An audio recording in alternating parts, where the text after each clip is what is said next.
नमस्कार, news India आप देख रहे हैं। मैं आपके साथ सागर मिश्रा। आपने देखना शुरू कर दिया है सबसे दमदार बुलेटिन, जहां पर हम आपको दिखाते हैं खबरें सीधे न्यूज रूम से।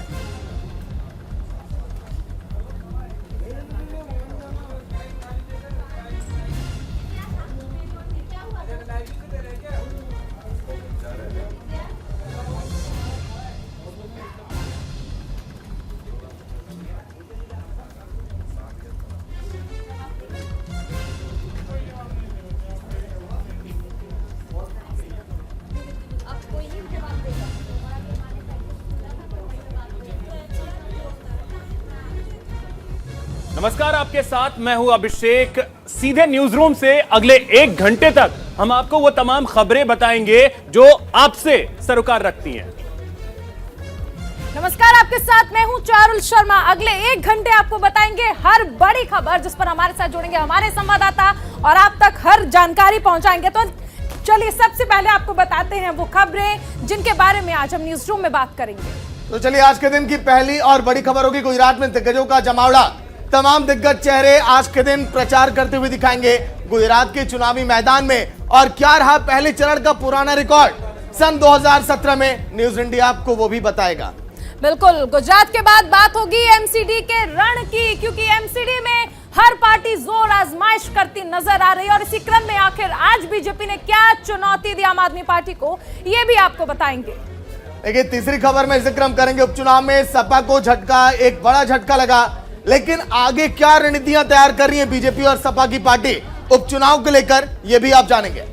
बिल्कुल, इसके बाद हम बात करेंगे गहलोत और पायलट में सुलह हो गई है। क्या वाकई सुलह हुई है या सिर्फ दिखाने के लिए दोनों ने हाथ मिलाया है? इस पर भी हर अपडेट आपको दी जाएगी।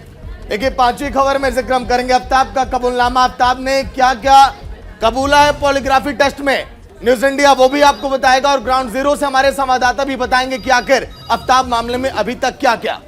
बिल्कुल, और आफ्ताब के बाद बात होगी आबकारी नीति की, जिसमें एक बड़ी गिरफ्तारी की गई है।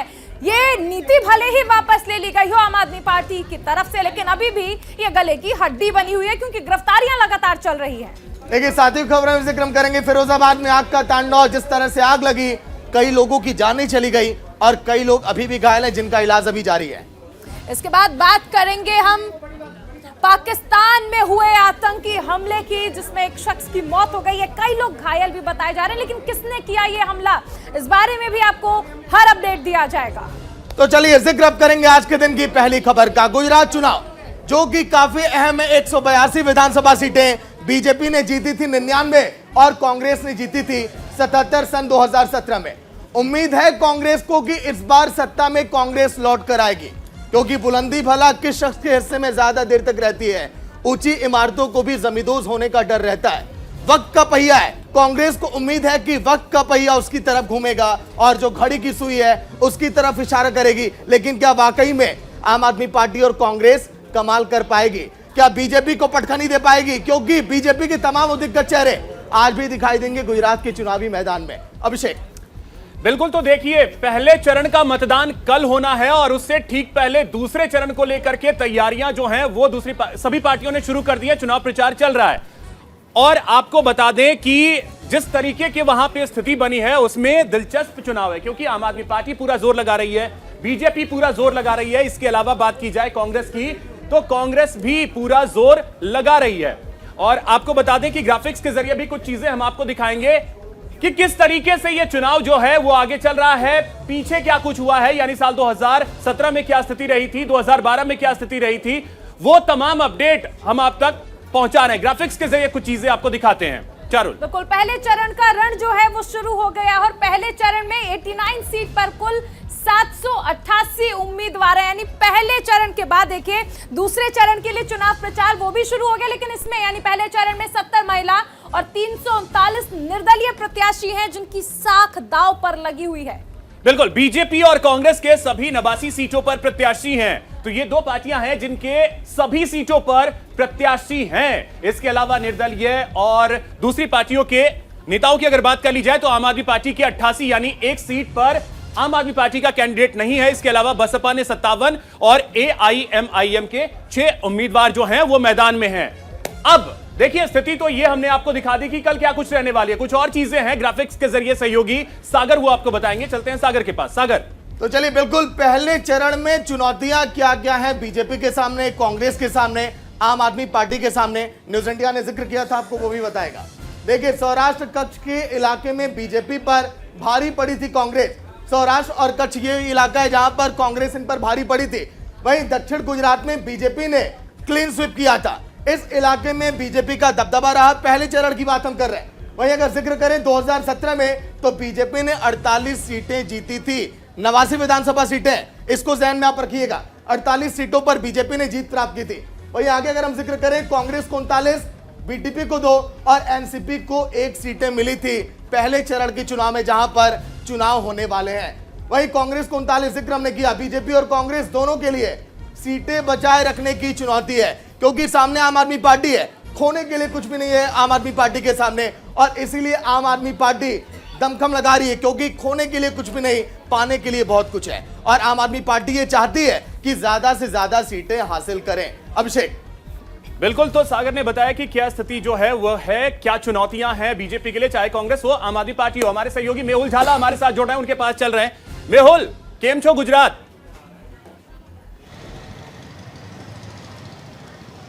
बिल्कुल मजा में। तो कल की क्या स्थिति दिख रही है, क्योंकि चुनौतियां अगर हम देख रहे मैं हैं तो आपको बहुत बताऊं, सारी हैं। तैयार है गुजरात।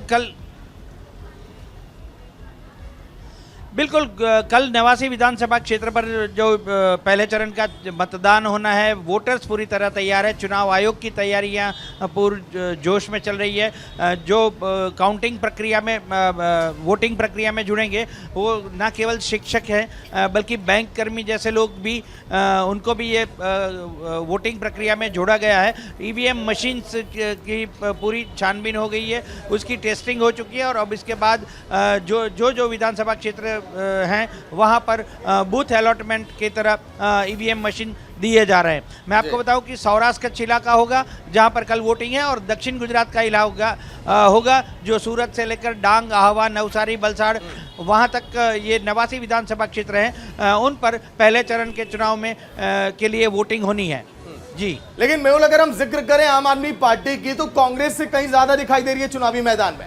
चाहे हम रैलियों की बात करें, चाहे हम दिल्ली के दिग्गजों की बात करें, लगातार उनके दौरों का दौर जारी रहा। और देखिए खोने के लिए कुछ भी नहीं आम आदमी पार्टी के पास। आम आदमी पार्टी भी ये जानती है अगर 10-15 सीटें भी जीत गई आम आदमी पार्टी तो दोनों पार्टियों को नुकसान होगा। मेहुल, देखिए पहले चरण के चुनाव के लिए आम आदमी पार्टी ने तकरीबन 2-2.5 महीने से तैयारियां शुरू कर दी थी। अरविंद केजरीवाल शुरुआत में बड़े दौरे किए, भगवंत मान के साथ भी आए, राघव चड्ढा भी आए, मनीष सिसोदिया भी आए। जिस तरह से जोर आजमाइश उन्होंने पहले सौराष्ट्र के क्षेत्र में की थी, और बाद में पिछले यूं कहे कि 15 दिन के आसपास जो है उन्होंने जोर आजमाइश सूरत के क्षेत्र में बढ़ा दी है। मैं आपको बताऊँ कि सूरत शहर में 3 बड़े जो पाटीदार चेहरे हैं, जो हार्दिक पटेल के साथ पाटीदार अनामत आंदोलन समिति के बड़े चेहरे थे, अल्पेश कथेरिया हो, गोपाल इटालिया प्रदेश प्रमुख है आम आदमी पार्टी के वो हो, या फिर मनोज सोरठिया हो, इनके साथ साथ ईसुदान गढ़वी भी चुनाव लड़ रहे हैं जाम खंबालिया सीट से। कुल मिलाकर ये देखा जाए तो भले इनके पास प्रभावी चेहरे आम आदमी के पास नहीं है, पर जो सूरत में ये 3 बड़े चेहरे हैं, और इनके साथ साथ जाम खंबालिया में ईसुदान है, ये 4 प्रमुख चेहरे ऐसे हैं जो क्रांतिकारी और आंदोलनकारी माने जाते हैं। ईसुदान पत्रकार हुआ करते थे और अपने चैनल के डिबेट शो के चलते वो काफ़ी मशहूर भी थे। अब देखना ये होगा कि आम आदमी पार्टी ने जो जोर आजमाइश सूरत क्षेत्र में, सूरत सिटी में बनाए रखी है, ठीक उसी तरह से सौराष्ट्र के क्षेत्र में उन्होंने अपने चुनावी एजेंडे जो घोषणा पत्र है उनके चलते काशी ग्रामीण इलाकों में काफ़ी लोकप्रियता बढ़ाई है। अब देखना ये होगा कि आम आदमी पार्टी के लिए ग्रामीण इलाकों की लोकप्रियता वोटिंग में कन्वर्ट किस तरह से होती है, ये देखना दिलचस्प होगा। मैं बात करूं पहले चरण के चुनाव में सौराष्ट्र भी उस इलाके में आता है जहां पर पहले चरण का चुनाव हो रहा है। ऐसे में सौराष्ट्र में बीजेपी की कमजोरी जो है वो जग जाहिर रही है और कांग्रेस वहां पर मजबूत रही है। ये आने वाले वक्त में यानी दूसरे चरण के लिए कॉन्फिडेंस इसका कैसे आगे जाएगा भारतीय जनता पार्टी के लिए, क्योंकि अगर पहले चरण में सौराष्ट्र जैसे इलाके में जिसपे कोशिशें लगातार की गई, अगर उस तरह से फीडबैक नहीं मिला तो क्या इंपैक्ट इसका अगले चरण में पड़ सकता है?